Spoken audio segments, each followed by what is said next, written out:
My daughter is in labor and she's... 18-year-old Marcia Goff and her husband Jamie were living with Marcia's mother, Sheena Roach, at her home in Springfield, Tennessee, while awaiting the birth of their first child. Sheena shared their happiness and looked forward to becoming a grandmother. But on August 3rd, 1993, their excitement and anticipation unexpectedly gave way to fear.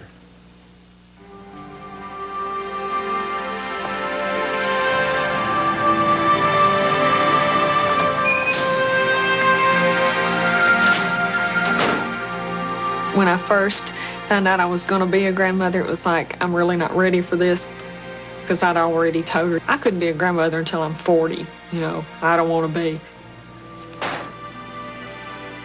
Around 7 p.m., Marcia's husband, Jamie, returned home from work.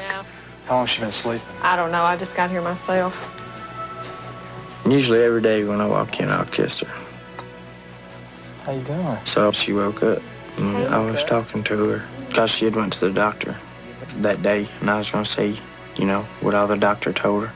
I think I'm going to go to the bathroom. Okay. She's complaining about her back hurting, and then she got up and went to the bathroom. Come on, Jamie, let's go get the truck. Okay.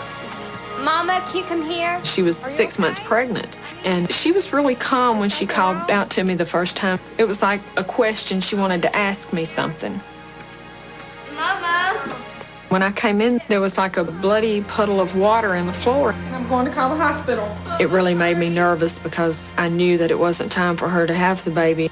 Yes, my daughter's 6 months pregnant, and it looks like a water... Marcia let out this really horrifying scream. I thought there was something coming out of her. I had no idea what it was at first. It was a dark blue color. It was really scary because I thought, well, surely that's not the baby because it's not time for the baby to be born. I don't know what to do. And then I realized that coming out of Marcia was 2 little feet. At 7:15, Sheena's call for help came in to Robertson County dispatcher Phil Parker. Emergency 911. I need an ambulance ASAP. My daughter is in labor and she's 6 months pregnant. Okay, ma'am, you need an ambulance at Mount Zion Road? Yes, I do. How old is your daughter, ma'am? She is 18. 18-year-old? Is this her first child? Yes, it is. Okay, stay online with me. I'm getting an ambulance en route to you. No. Okay, has she had any kind of bloody show or anything? Push, Marcia. Tell her, do not push. I'm sorry, the baby is already out. The baby is out? Yes, it is. Push, Marcia. Paramedic Director Jackie Wilkerson was called in. Okay, ma'am. Do you see the baby's head? No, not yet. It came out feet first. It's coming out feet first. When I approached the console, Phil told me that she was 6 months and it was coming feet first. Usually those are very complicated and potentially fatal to the child. So time is of the essence in those conditions because the baby can die. No.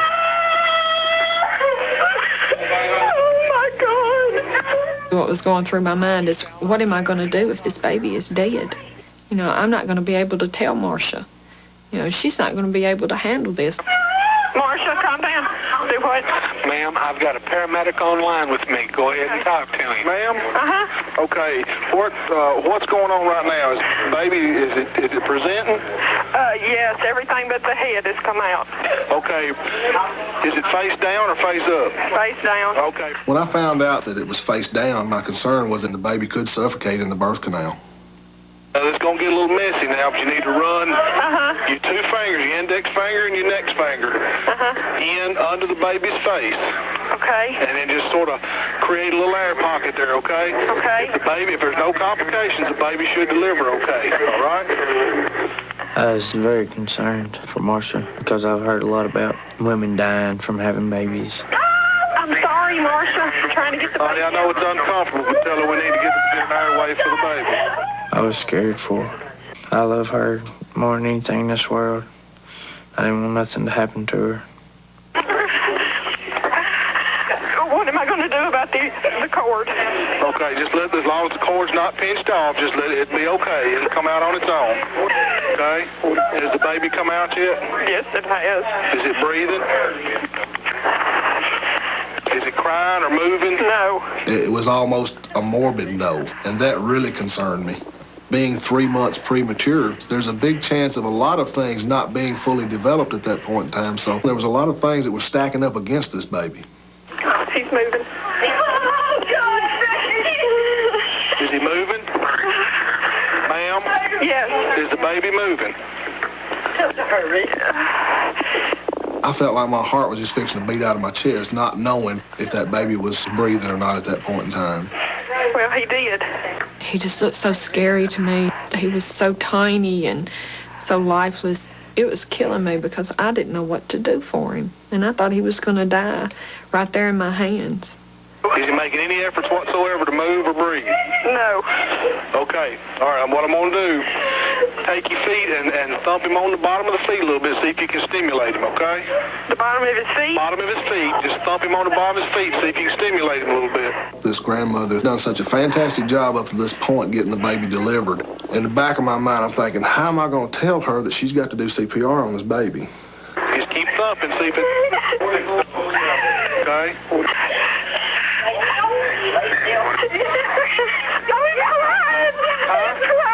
He's crying?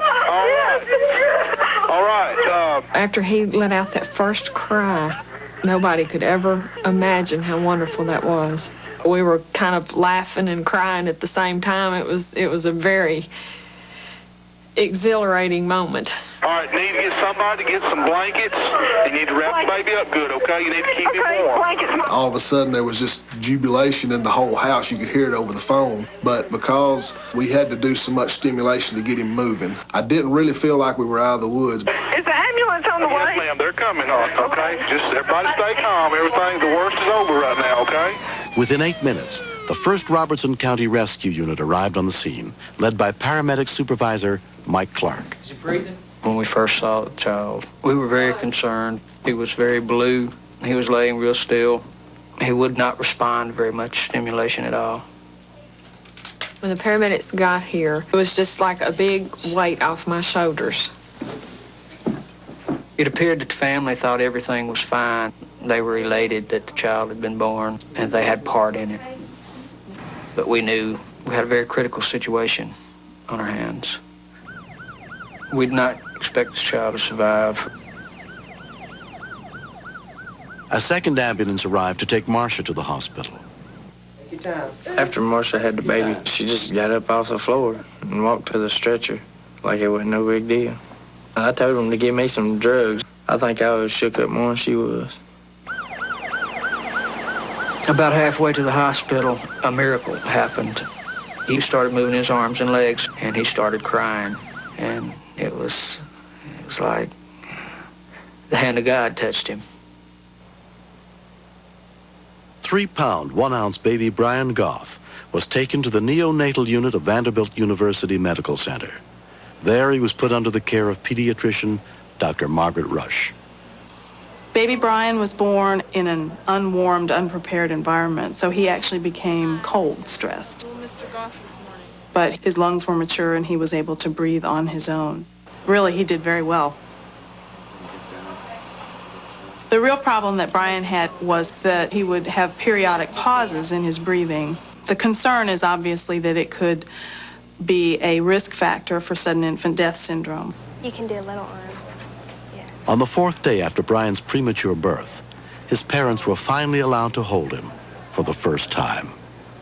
What really frightens me is the fact that we almost lost him. And seeing him laying over there in the hospital was the worst feeling in the world. But he's just a fighter, and I knew that he was going to be okay and he was coming home soon. Brian spent more than 6 weeks in the hospital. A few days before his original due date, he came home to join his family. Okay. You're coming out. You're coming out. I need the granny. I really love being a grandmother. He is the most special little child that was ever put on this earth to me. And I love him so much. And being there when he was born has made him that much more special to me. My relationship with my mom has gotten stronger through this. I couldn't have made it without her, and I love her a whole lot. Are you Sheena? I'm Sheena. How you doing? Glad you. I'm Jackie. This is Mike. Nice I don't to think meet you you remember again, much Mike. about it. I am very thankful for the 911 operator and the paramedic that taught me through the whole thing. I would have never been able to have known what to do for Brian, and of course he would have never took his first breath. You want to hold him? Yeah, let me try him out here. It's been a while. I feel like I was a help, but I feel like the grandmother was the main factor that this child is in the world right now. She did everything that I told her to do. She was fantastic. She really was. Since you did most of the work, I'll let you. I'm very happy that this child made it. I want to hold him and hug him. Yeah, he's come a long way. Makes me feel very good that I made a difference. I'm not going to have a little facelift when she gets through kissing all over me. I've heard several people mention to us that he's just a miracle baby, and to us, he definitely is a miracle.